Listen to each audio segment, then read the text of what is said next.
Hello students, क्या हाल चाल, कैसे हो आप लोग, कैसी चल रही है आपकी पढ़ाई। आशा करता हूँ कि आप लोग अपने लाइफ में बहुत ही शानदार, ज़बरदस्त और मस्त होगे। तो इस वीडियो में हम लोग देखने वाले हैं क्लास 11th का एक बहुत बढ़िया सा चैप्टर जिसका नाम है excretory products and there elimination का एक छोटा सा topic, micturition and micturition reflex क्या होता है। अगर आप अभी क्लास 11th में हो, इस टॉपिक के पहले आपने ultra filtration, urine formation, counter current आपने कुछ नहीं पढ़ा है, इस चैप्टर का आपको जीरो नॉलेज है, फिर भी आपको ये सेपरेट वीडियो आपको समझ में आएगा, अच्छा लगेगा। ये टॉपिक इंपॉर्टेंट होता है, आपके क्लास 11th के एग्जाम में आ सकते हैं, आपका नीट एग्जाम में आ सकता है, आपको ठीक ठाक लगेगा, आप वीडियो को कंटिन्यू कर सकते हैं। तो जैसा कि आपको पता होगा कि ब्लड फिल्टर होने के बाद यूरिन फॉर्म होता है, और ये जो यूरिन है हमारे यूरिनरी ब्लैडर में जाके स्टोर होता है। तो ये जो यूरिनरी ब्लैडर है, वहां से यूरिन कैसे निकलेगा, क्या ऐसा मैकेनिज्म होगा, क्या ऐसा प्रोसेस होगा, क्या ऐसा सिग्नलिंग होगा जिस कारण से यूरिन निकलने का प्रोसेस शुरू होता है।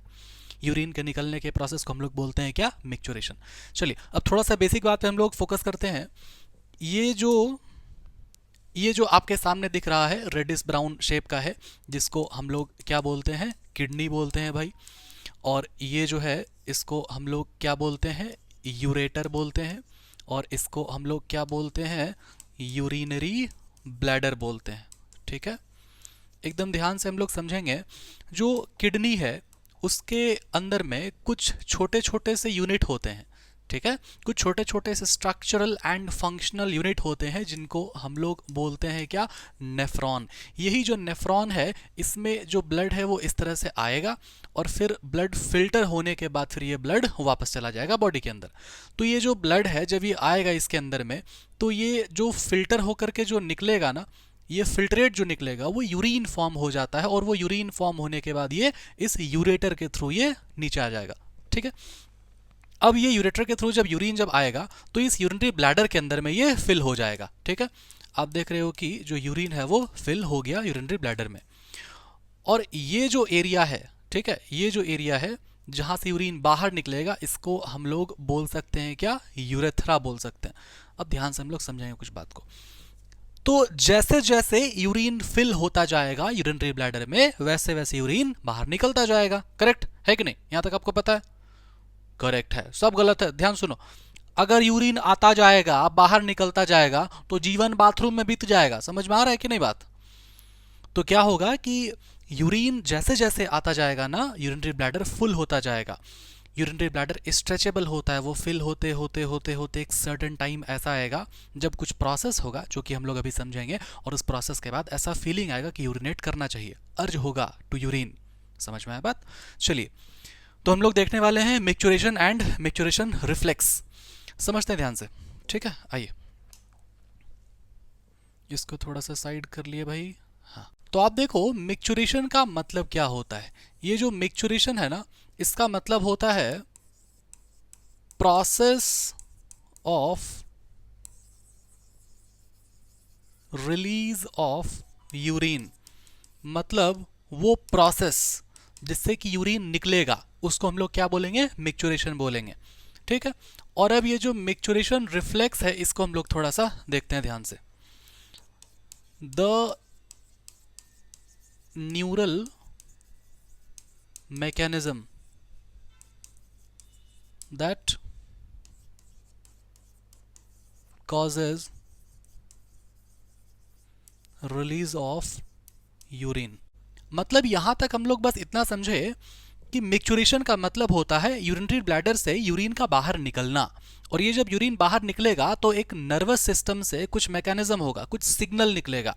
तो नर्वस सिस्टम से जो सिग्नल निकलेगा जिस कारण से यूरिन बाहर निकलेगा, उसको हम लोग बोलते हैं क्या, micturition reflex. The neural mechanism causes release of urine is called as micturition. अब हम लोग देखते हैं कि ये होता कैसे है, एक्चुअल प्रोसेस ऑफ मिक्चुरेशन क्या है। ठीक, तो हम लोग यहां तक बस ये समझ पाए कि ये जो हमारे पास यूरिनरी ब्लैडर है ना, ये यूरिनरी ब्लैडर में क्या होता है, यूरिन आकर के स्टोर होगा। ठीक है, तो आइए हम लोग यूरिन को स्टोर कर लिए। ठीक है, क्या हो गया यहाँ पर, यूरिन इज फिल्ड। जब यूरिन फिल हो जाएगा ना इस यूरिनरी ब्लैडर में, तो इसके वॉल में होते हैं कुछ स्ट्रेच रिसेप्टर्स। ठीक है, यहाँ पे इसके वॉल में होते हैं कुछ स्ट्रेच रिसेप्टर्स। अब पॉइंट क्या है ना कि जैसे ही यूरिन फिल हो जाएगा तो ये एक तरह का प्रेशर लगाएगा और उस प्रेशर के कारण ये स्ट्रेच होगा, और जब स्ट्रेच होगा तो स्ट्रेच रिसेप्टर्स एक्टिवेट हो जाएंगे। ओके, तो अब ये जो है ना स्ट्रेच रिसेप्टर क्या हो गया, एक्टिवेट हो गया। गेट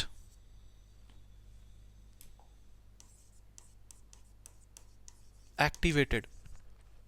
अब जब स्ट्रेच रिसेप्टर एक्टिवेट हो जाएगा तो उसके बाद ये क्या करेगा ना, ये सिग्नल देगा। किसको सिग्नल देगा, सेंट्रल नर्वस सिस्टम को। ठीक है, मतलब ये स्टिमुलेट कर देता है। किसको स्टिमुलेट कर देगा, CNS को। ठीक है, और ये CNS जब स्टिमुलेट हो जाएगा तो फिर क्या होगा ना कि ये अपना सिग्नल भेजता है। किसके थ्रू सिग्नल भेजता है, ये सिग्नल भेजेगा मोटर न्यूरॉन के थ्रू। ठीक है, और ये मोटर न्यूरॉन के थ्रू ये सिग्नल भेजेगा। कहाँ सिग्नल भेजेगा भाई, ये सिग्नल भेजेगा स्मूथ मसल्स के पास। ठीक है, ये सिग्नल भेजेगा स्मूथ मसल्स के पास कॉन्ट्रैक्शन के लिए।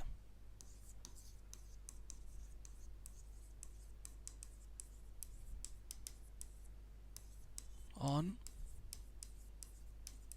Urinary bladder. ठीक है, एकदम ध्यान से हम लोग समझेंगे बात को। जैसे ही यूरिन फिल हो गया तो इसने फोर्स लगाया, उस कारण से स्ट्रेच हो गए इसके वॉल, और वॉल पे स्ट्रेच होने के बाद क्या होगा, स्ट्रेच रिसेप्टर्स एक्टिवेट हो जाएगा और फिर ये स्टिमुलेट करेगा किसको, सेंट्रल नर्वस सिस्टम को। और फिर ये सेंट्रल नर्वस सिस्टम क्या करेगा, मोटर न्यूरॉन। देखो ध्यान सुनना, सेंट्रल नर्वस सिस्टम क्या करता है ना, ये जैसे ये हमारा हाथ है, यहाँ पे मान लो कोई कैंडल जल रहा है तो हीट आ रहा है, तो जो हीट को लाएगा ना उसको हम लोग बोलते हैं सेंसरी न्यूरॉन। ये सेंस करके लाएगा हीट को, फिर यहां से मैसेज जाएगा, भाई हाथ हटा लो। तो जो मैसेज जो जाएगा ना, वो मैसेज जाता है किसके थ्रू, वो जाता है मोटर न्यूरॉन के थ्रू। मतलब नर्वस सिस्टम में कुछ न्यूरॉन्स भी होते हैं, इसको हम लोग क्या बोलेंगे, एक को हम लोग बोलते हैं सेंसरी न्यूरॉन और एक को हम लोग बोलते हैं मोटर न्यूरॉन। ठीक है, तो जब यहां से कोई सिग्नल अगर जाना होगा तो वो किधर से जाएगा, वो मोटर न्यूरॉन के थ्रू जाएगा वो। तो स्ट्रेच रिसेप्टर एक्टिवेट करता है CNS को, और CNS मोटर न्यूरॉन के थ्रू सिग्नल भेजेगा, और वो सिग्नल जब भेजेगा तो वो किस पर भेजेगा, स्मूथ मसल्स पर, for the contraction on the urinary bladder. मतलब ये जो यूरिनरी ब्लैडर है उसमें स्मूथ मसल्स क्या करता है, कॉन्ट्रैक्शन कॉज करेगा। और ये कॉन्ट्रैक्शन इसलिए होता है ताकि ये स्क्वीज हो और इधर प्रेशर बने और ये यूरिन बाहर आने का ट्राई करे। अब क्या होता है ना, यहाँ पर एक लॉक लगा होता है। ठीक है, उस लॉक को हम लोग क्या बोलते हैं, उस लॉक को हम लोग बोलते हैं स्फिंक्टर्स। ठीक है, ये जो लॉक लगा हुआ है इसको हम लोग बोलते हैं क्या, sphincters. SPHINCTR, sphincter. Sphincter get relaxed. अब ये जब प्रेशर लगाएगा तो स्फिंक्टर रिलैक्स हो जाएगा। स्फिंक्टर जब रिलैक्स हो जाएगा तो यूरिन बाहर आ जाएगा। ठीक है, फिर यूरिन इज रिलीज्ड। अब समझते हैं हम लोग एक बात, भाई भुला जाओगे आप लोग, है ना। देखो पहला वाला ये है, ठीक, यूरिन फिल हुआ। फिर ये दूसरा वाला है, स्ट्रेच रिसेप्टर एक्टिवेट हो गया। फिर ये तीसरा है कि ये CNS को स्टिमुलेट करेगा। फिर ये चौथा है कि ये मोटर न्यूरॉन के थ्रू ये क्या करेगा, ये कॉन्ट्रैक्शन करेगा किसमें, स्मूथ मसल्स में, जो कि कहाँ होता होगा, यूरिनरी ब्लैडर में होता होगा। उसके बाद क्या होगा, स्फिंक्टर्स रिलैक्स हो जाएगा, ये 7वां हो गया, और फिर यूरिन रिलीज हो जाएगा, ये 8वां हो गया। ये पूरा पूरा आपका फ्लो चार्ट भी हो गया। देखो कोई भी टॉपिक जब आप समझ जाओगे ना अच्छे से, तो फिर वो चाहे क्वेश्चन वो किसी भी फॉर्म में पूछे, वो पैराग्राफ के फॉर्म में पूछे, वो फिल इन द ब्लैंक्स के फॉर्म में पूछे, वो कैसे भी पूछे आप बना ले जाओगे। ठीक है, आई होप कि आपको यहाँ तक बहुत ही अच्छे से समझ में आया होगा कि यूरिन फॉर्मेशन कैसे होता है। ठीक है, आइए अब एक बात समझते हैं। एग्जैक्ट सेम टू सेम चीज़ आपके NCERT में लिखा हुआ है। ठीक है, चाहो तो आप यहाँ पर देख सकते हो। यूरिन फॉर्म होता है नेफ्रॉन में अल्टीमेटली, जो कि यूरिनरी ब्लैडर तक पहुंचता है। ये स्टोर हो जाता है तब तक जब तक किसको वॉलेंटरी सिग्नल, मतलब जब हम चाहते हैं तब वाला सिग्नल CNS से ना मिल जाए। ठीक, ये जो सिग्नल है वो इनिशिएट होता है स्ट्रेच होने से यूरिनरी ब्लैडर के, और जैसे ये फिल हो जाएगा यूरिन से तब, है ना, उसके रिस्पॉन्स में स्ट्रेच रिसेप्टर जो है यूरिनरी ब्लैडर का, है ना, सिग्नल भेजता है किसको, CNS को। फिर CNS पास करता है उसको कहाँ, मोटर न्यूरॉन से, उसको मोटर मैसेज बोल दिया डायरेक्ट। अब इधर देखिए, मोटर मैसेज भेजा है ना, क्या करने के लिए, to initiate the contraction of smooth muscle, किसका, यूरिनरी ब्लैडर का, जिस कारण से साइमल्टेनियसली क्या होगा, रिलैक्सेशन होगा, किसका, यूरेथ्रल स्फिंक्टर का, जिस कारण से रिलीज हो जाएगा क्या, यूरिन। अभी जो प्रोसेस है रिलीज ऑफ यूरिन का उसको हम लोग मिक्चुरेशन कहते हैं। और ये जो न्यूरल मैकेनिज्म हुआ जिस कारण से ये हुआ, क्या हुआ, यूरिन निकला, उसको हम लोग क्या बोलेंगे, मिक्चुरेशन रिफ्लेक्स बोलेंगे। मतलब ये जो न्यूरल मैकेनिज्म हुआ ना, नर्व सिस्टम जो सिग्नल भेजा, उसी को हम लोग कहते हैं रिफ्लेक्स। ये रिफ्लेक्स शब्द आपके बुक में और भी जगह पे यूज़ किया गया है, जैसे कि पार्चुरेशन वाला बात है ना, फीटल इजेक्शन रिफ्लेक्स वाली बात। ठीक, चलो आओ, अब ये यहाँ पे कुछ फैक्ट्स है, ठीक है, कि यूरिन भाई लगभग 1 से 1.5 लीटर पर डे निकलता है। यूरिन का जो पीएच है वो 6.0 होगा, स्लाइटली एसिडिक होगा, yellow light slight yellow in colour होता है, ये सारी बात लिखा हुआ है। इस फैक्ट्स को एज इट इज़ पूरा निकाल के रखे हुए हैं आपके लिए। देखो भाई ये पॉइंटर्स बना हुआ है पूरा पूरा कि 1 से 1.5 लीटर पर डे यूरिन निकलेगा, स्लाइटली या फिर लाइट येलो इन कलर होगा, पीएच जो होता है वो 6.0 होगा, मतलब स्लाइटली एसिडिक होगा, 25 से 30 ग्राम ऑफ यूरिया रिलीज होता है पर डे। यूरिन एनालिसिस हम लोग यूज़ करते हैं क्लिनिकल डायग्नोसिस के लिए, मतलब ये पता लगाने के लिए कि कौन सा डिजीज़ हुआ है या फिर हुआ भी है कि नहीं हुआ है। ठीक है, अब ये बोला कि भाई अगर ग्लूकोज अगर मौजूद होगा ना यूरिन में तो उसको हम लोग बोलते हैं ग्लाइकोस यूरिया। अगर कीटोन बॉडीज, क्या होता है कीटोन, आप क्लास 12th में जैसे ही जाओगे तो आपको एक चैप्टर पढ़ना होगा, उसको हम लोग बोलते हैं क्या, अल्डिहाइड, कीटोन, कार्बोक्सिलिक एसिड। तो ये जो कीटोन शब्द है ना वो एक तरह का केमिकल कंपाउंड है, फंक्शनल ग्रुप है एक तरह का। तो हो सकता है किसी कारण से, किसी डिजीज से यूरिन में कीटोन बॉडीज़ का मौजूद होने लग जाए तो उसको हम लोग क्या बोलते हैं, कीटोन यूरिया बोलते हैं। जो ड्रॉपर बच्चे हैं वो लोग नीचे कमेंट करोगे कि जो कीटोन यूरिया शब्द है ना, ये कीटोन यूरिया कहाँ से लिंक्ड है, इससे रिलेटेड आप लोग कौन सा डिजीज़ पढ़ते हो क्लास 12th में जेनेटिक्स में, और वो जो डिजीज़ है वो किस कारण से होता है, ठीक है, ये आप बताओगे। अब ये कहता है कि भाई अगर कीटोन बॉडीज अगर प्रेजेंट है यूरिन में तो उसको हम लोग कीटोन यूरिया का कंडीशन कहते हैं, और ये एक तरह का कैरेक्टरिस्टिक फीचर है किसका, डायबिटीज मिलेटस का।